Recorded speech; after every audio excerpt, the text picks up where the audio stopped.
پاگل کہیں گے، اور کوئی کام ہی نہیں تمہارا۔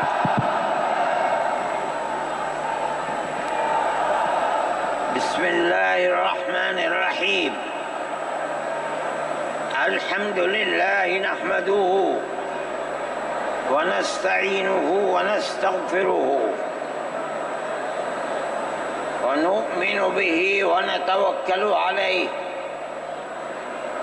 ونعوذ باللہ من شرور انفسنا ومن سیئات اعمالنا من يهده الله فلا مضل له ومن يضلله فلا هادي له ونشهد أن لا إله إلا الله وحده لا شريك له ونشهد أن سيدنا ومولانا محمدا عبده ورسوله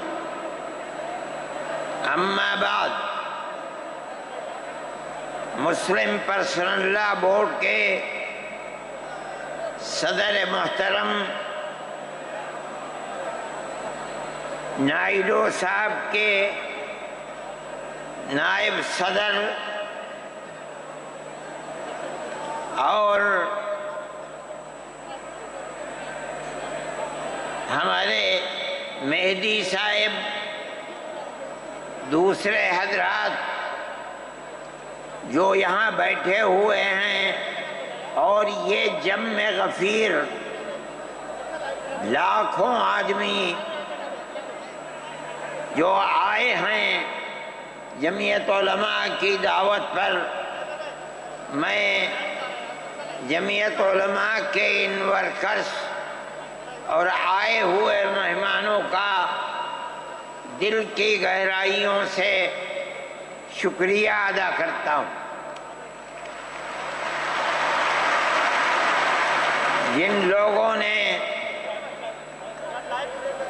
جمعیت علماء ہند کی دعوت پر اپنے احباب کو جمع کیا اور اپنے خرچ سے جمعیت علماء کا ایک پیسہ کیا پھوٹی کوڑی بھی نہیں لگی، آپ ہی لوگ کروڑوں روپیہ خرچ کر کے اپنی بسوں کا خود ہی انتظام کر کے یہاں تشریف لائے دعوت پر، اور آ کر بیٹھے۔ جمعیت علماء ہند کے خدام کے دل میں اس کی بڑی قدر ہے۔ اللہ آپ حضرات کو اس کا بہتر بدلہ عطا فرمائے۔ میرے محترم بزرگوں، آج ہی کا مسئلہ یہ نہیں ہے۔ جمعیت علماء ہند کی ایک تاریخ ہے، اور ایسی تاریخ ہے اپنے اس ملک کے لیے جو کسی دوسری ہندو مسلم پارٹی کے پاس نہیں ہے۔ علماء نے اس ملک کی آزادی کے لیے، اگر آپ ان کی تاریخ کو پڑھیں گے تو آپ کو اندازہ ہوگا کہ ان کی اس ملک کی آزادی کے لیے قربانیاں 150 سالہ قربانیاں ہیں۔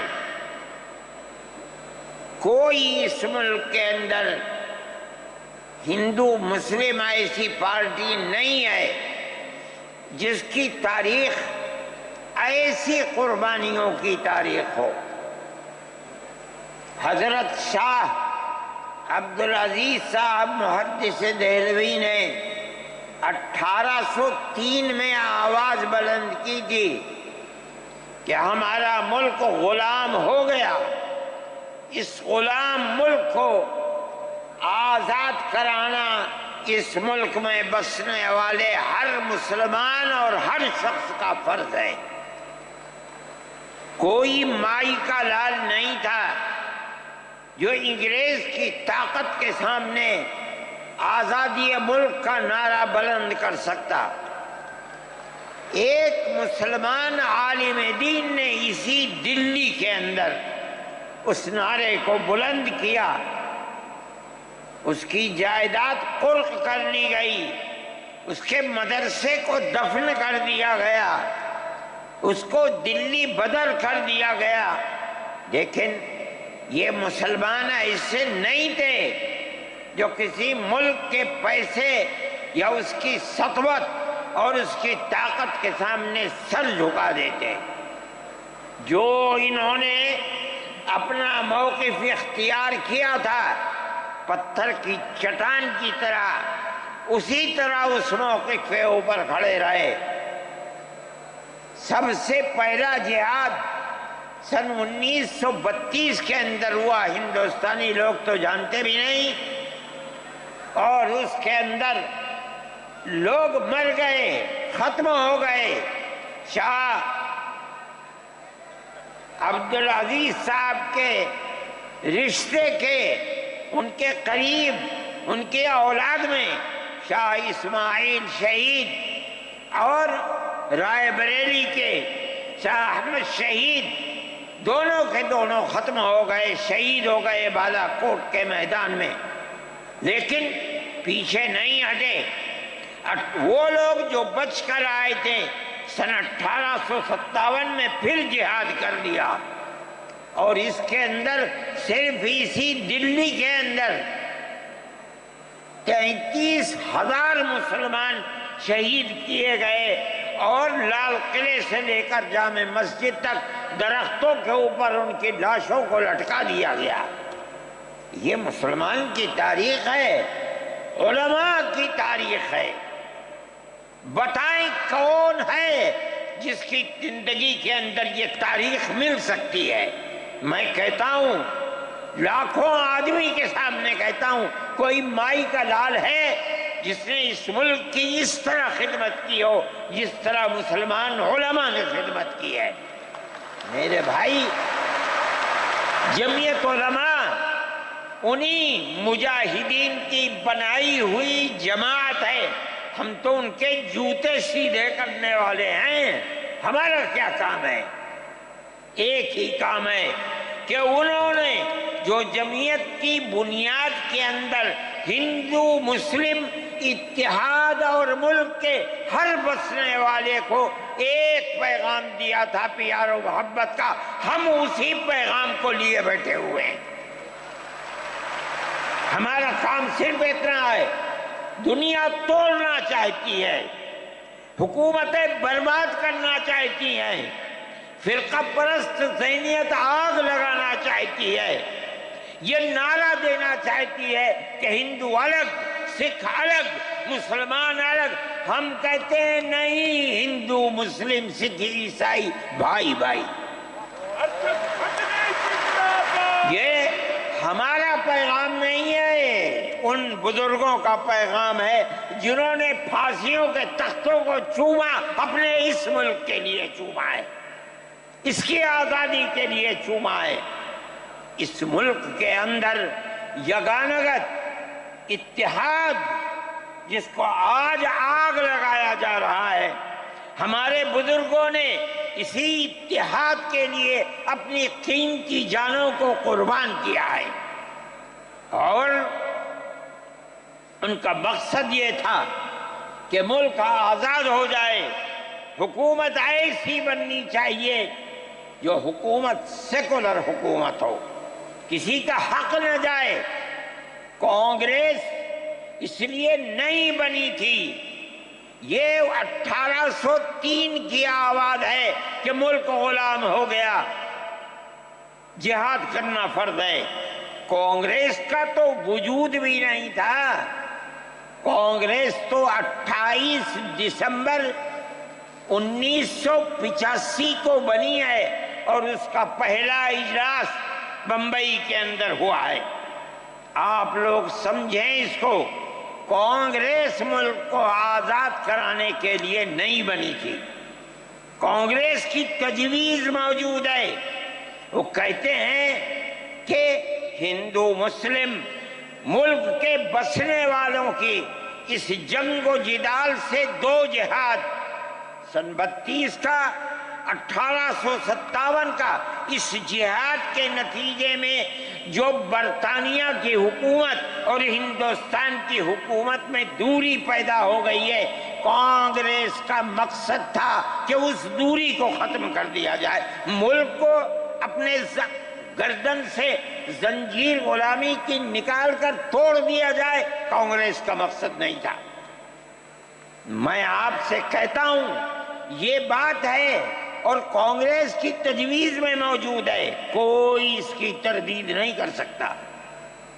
کسی نے حضرت گنگوہی رحمت اللہ علیہ سے پوچھا کہ ایک جماعت بنی ہے جو ہندوؤں نے بنائی ہے انگریز کے ساتھ مل کر، کیا مسلمان اس جماعت میں شریک ہو سکتا ہے؟ حضرت نے فتویٰ دیا اور یہ کہا کہ جس طرح اپنے کاروبار میں ہندو مسلمان شریک ہو سکتا ہے، اسی طرح اس پارٹی کے اندر بھی ہندو مسلمان شریک ہو سکتا ہے، بشرطے کہ دین کو کوئی نقصان نہ پہنچے۔ اس فتوے کا نام ہے نصرت الابرار، جو پرانی یونین مکتبیں ہیں، لائبریریاں ہیں، یہ آج بھی وہاں موجود ہے۔ یہ صرف فتویٰ نہیں ہے، یہ اس لیے ہے کہ یہ اشارہ ہے کہ مسلمانوں کو کانگریس کے ساتھ شریک ہونا چاہیے اور کانگریس کے اس نظریے کو بدلنا چاہیے۔ کانگریس کے اندر مستقل غلامی کی زنجیر کو توڑنے کے لیے اور انگریز کے ساتھ جہاد کرنے کے لیے تیار کرنا چاہیے۔ مسلمان جوق در جوق اس کے اندر شریک ہوئے، کانگریس کے اس نظریے کو بدل دیا اور کانگریس کو ملک کی آزادی کے لیے کھڑا کر دیا۔ یہ مسلمان کا، علماء کا، جمعیت علماء کا کردار ہے۔ کوئی مانے نہ مانے، تاریخ میں لکھی ہوئی چیزیں ہیں، ہم سے پوچھے ہم وہ تاریخ کی لکھی ہوئی چیزیں لیں گے۔ ہماری تاریخ کو مٹا دیا گیا۔ وہ طبقہ جو آج ملک کے اندر اسلام اور مسلمانوں کو دفن کرنا چاہتا ہے، وہ ہماری تاریخ کو دفن کرنے کے اندر کامیاب ہو گیا، مگر ہم کہتے ہیں یہ ہماری تاریخ ہے۔ میرے بھائی، ملک اسی طرح چلتا رہا، جیسے جیسے آزادی قریب آتی رہی، جمعیت علماء ہند وہ تنہا ایک جماعت تھی جو برابر موتی لال نہرو، جواہر لال نہرو، گاندھی جی سے یہ بات کہتی رہی کہ ہمیں ضمانت دو، ہم 143 سال ہیں ہماری زندگی، جہاد کی زندگی، ہمیں یہ ضمانت دو کہ ملک آزاد ہوگا تو اس کا کردار سیکولر کردار ہوگا، دستور سیکولر دستور ہوگا، جس کے اندر ہندو، مسلمان، سکھ، پارسی، عیسائی ہر ایک کو اپنے مذہب کے ساتھ جینے کا حق ہوگا اور حکومت کا کوئی مذہب نہیں ہوگا۔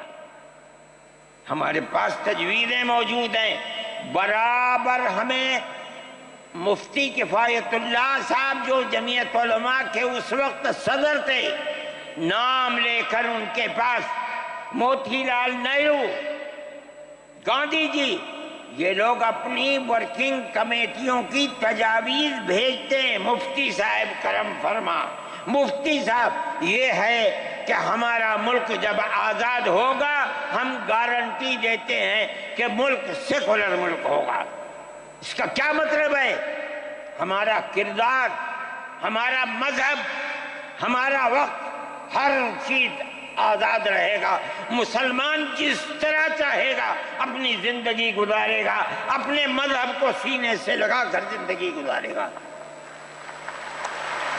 میں یہ بات صرف ہوائی نہیں کہہ رہا ہوں، آپ غور سے اس تحریر کا ایک ایک لفظ سنیں۔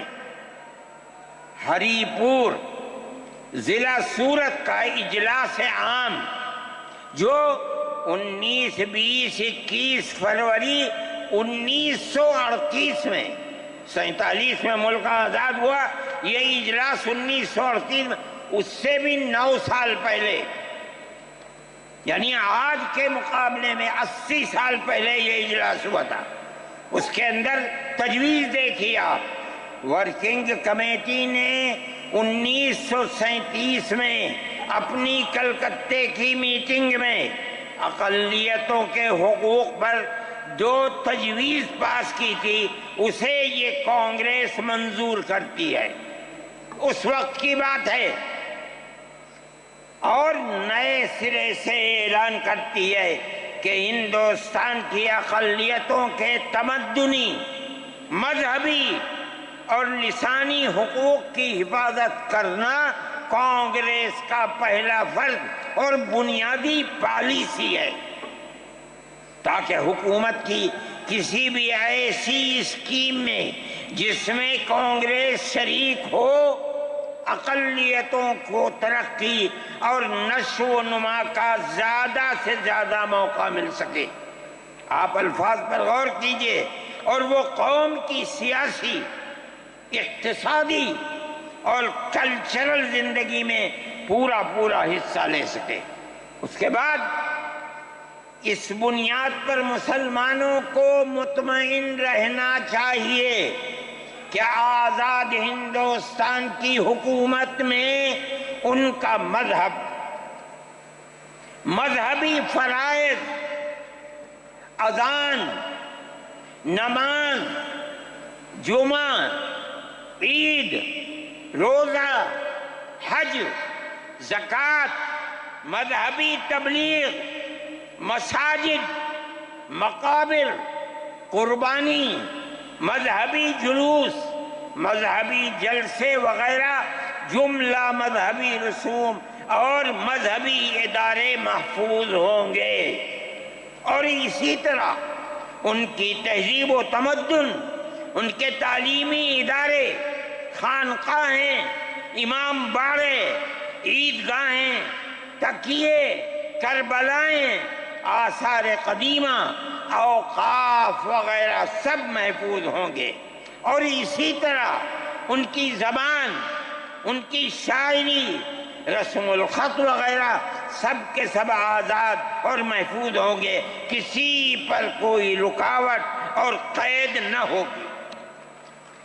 جو میں آپ سے کہہ رہا ہوں، آپ دیکھیے، یو پی کانگریس کا شائع کردہ election board, National Herald Press, Lucknow, 1946 کے اندر، شاید 10 فروری میں نے نقل کیا ہے، وہ مٹا ہوا تھا، اس کے اندر یہ بلیٹن شائع ہوا ہے۔ میں کہتا ہوں کہ ہندوستان کی جمعیت علماء کے بار بار کھچوکے لگانے پر وعدہ کرو کہ ملک سیکولر ملک ہے، وہ وعدہ کرتے چلتے ہیں۔ میں آج آپ سے پوچھتا ہوں کہ اس میں سب سے پہلی چیز ہے کہ مسلمانوں کا مذہب اور مذہبی فرائض محفوظ رہیں گے۔ آج میں پوچھتا ہوں، ملک کی آزادی کو 70-80 سال ہو رہے ہیں، بتائیے کیا محفوظ ہے مسلمانوں کا؟ آپ مذہب محفوظ ہے مسلمانوں کا؟ کیا آپ نے مسلمان مذہب کا مسئلہ قرآن و حدیث سے ثابت ہے؟ آپ جو کچھ کر سکتے تھے آپ نے نکاح اور طلاق کے اندر کر دیا، مذہب کہاں محفوظ ہے؟ آپ کی حکومت اتراکھنڈ میں ہے، آپ یکساں سول کوڈ، یعنی کوئی تعلق مسلمان کا مذہب سے نہیں ہوگا، گورنمنٹ جو قائم کرے گی اس کے اوپر مسلمان کو چلنا ہوگا۔ کہاں کا سیکولرزم ہے؟ کیا مسلمان اس پر اطمینان کر سکتا ہے؟ آپ کی زندگی اور آپ کی حکومت کا بنیادی ناپاک پتھر یہ ہے کہ مسلمان کو اپنے مذہب سے آپ دور کر دیں۔ کیا آپ اسے قبول کریں گے؟ یہ آج کی حکومت کا یہ مسئلہ ہے۔ مذہبی فرائض کہاں کے آپ زندہ رہ گئے؟ آج آپ نے مسئلہ بنایا ہے کہ اتراکھنڈ کی ریاست اور شہروں کے اندر مسلمان جو 50 سال سے آباد ہے، آباد بھی نہیں رہ سکے گا۔ یہ آپ کا کردار ہے، یہ تصویر ہے اور ناپاک تصویر ہے۔ ہم کہتے ہیں جس تصویر کو آپ پیش کر رہے ہیں یہ تصویر سیکولر دستور کی تصویر نہیں ہے۔ ہمارا آج کا یہ کنونشن سیکولر دستور کی حفاظت کے لیے ہے۔ کہاں ہے جی؟ کیا کر رہے ہو؟ اس ملک کو، ملک میں رہنے والوں کے لیے جہنم بنا رہے ہو۔ جمعیت علماء اس کو قبول نہیں کرتی۔ ہم تو کہہ رہے ہیں اس بات کو، کسی کی زبان اٹھتی ہو یا نہ اٹھتی ہو، لیکن ہم کہتے ہیں کہ جو ہو رہا ہے وہ ملک کو آگ لگانے کے لیے، دستور کو آگ لگانے کے لیے ہو رہا ہے۔ جمعیت علماء اسے قبول نہیں کرے گی۔ اگر جمعیت علماء نے اس بدترین حکومت جو یہ کہتی تھی کہ ہماری حکومت میں سورج نہیں ڈوبتا، جمعیت علماء نے کبھی اس کے سامنے سر نہیں جھکایا، اس کے بعد ہم کس کے سامنے سر جھکائیں گے؟ ہمارا سر صرف ایک اللہ کے سامنے جھکتا ہے اور کسی کے سامنے نہیں جھکتا۔ میرے بھائی، آپ ایک اس کو لیتے ہیں، میں کہتا ہوں اے تو بیٹھا، آپ کیا کہتے ہیں؟ اس کے اندر جہاں ہے وہاں اسی طریقے سے اوقاف وغیرہ سب محفوظ ہوں گے۔ اوقاف محفوظ ہیں، یہ آپ کے سامنے حضرت مولانا بیٹھے ہوئے ہیں، تقریر کی ہے۔ اوقاف کو ہڑپنا چاہتے ہیں۔ ہماری مسجدیں اسی دلی کے اندر 400 500 سال کی مسجدیں ہیں، جس میں جمعیت علماء کا دفتر بنا ہوا ہے، عبد النبی اکبر کے زمانے کی مسجد ہے۔ اور کتنی مسجدیں ہیں جن کے پاس اوقاف، اللہ اکبر، لاکھوں کروڑ کے اوقاف ہیں۔ جونپور میں جا کر کے دیکھو کیسی مسجدیں ہیں، دلی کے قرب و جوار میں دیکھو کتنی بڑی بڑی مسجدیں ہیں۔ ہندوستان کا وہ طبقہ جو ان مساجد کے اوقاف کو ہڑپ کرنا چاہتا ہے، کہتا ہے اگر کسی وقف زمین یا مسجد یا کسی بھی چیز کے کاغذات وقف کے نہیں آئیں اس کو وقف نہیں مانا جائے گا۔ کون 500 سال پرانے کاغذات لا کر کے پیش کر دے گا؟ قانون یہ تھا کہ جو مسجد بنی ہے، جو وقف پر بنتی ہے، وہ وقف ہے۔ آپ کو کیا درد ہے کہ آپ اس وقف کو ختم کرتے ہیں؟ اس کا مطلب ہے مسلمانوں کی زمین کو ہڑپ کرنا چاہتے ہو، حرام کھانا چاہتے ہو، اس لیے ان اوقاف کو ہڑپ کرنا چاہتے ہو۔ ہم اس کو قبول نہیں کرتے۔ اوقاف ہمارے آباء و اجداد کے کیے ہوئے ہیں، اوقاف اللہ کی ملکیت میں دیے ہوئے ہیں، مسجدیں بنی ہوئی ہیں، آپ ان کی حفاظت کیجئے، اس لیے کہ ہم اس ملک کے رہنے والے ہیں، ہم باہر سے آئے ہوئے نہیں ہیں۔ اگر ہندو گوجر ہے مسلمان بھی گوجر ہے، اگر ہندو جاٹ ہے مسلمان بھی جاٹ ہے، اگر ہندو راجپوت ہے مسلمان بھی راجپوت ہے۔ جاؤ دیکھو کشمیر کے اندر، اگر ہندو برہمن ہے مسلمان بھی برہمن ہے۔ ہم اسی ملک کے رہنے والے ہیں۔ کسی کو اچھا لگا یہ مذہب وہ اس مذہب میں چلا گیا، کسی کو یہ مذہب اچھا لگا وہ اس مذہب میں چلا گیا۔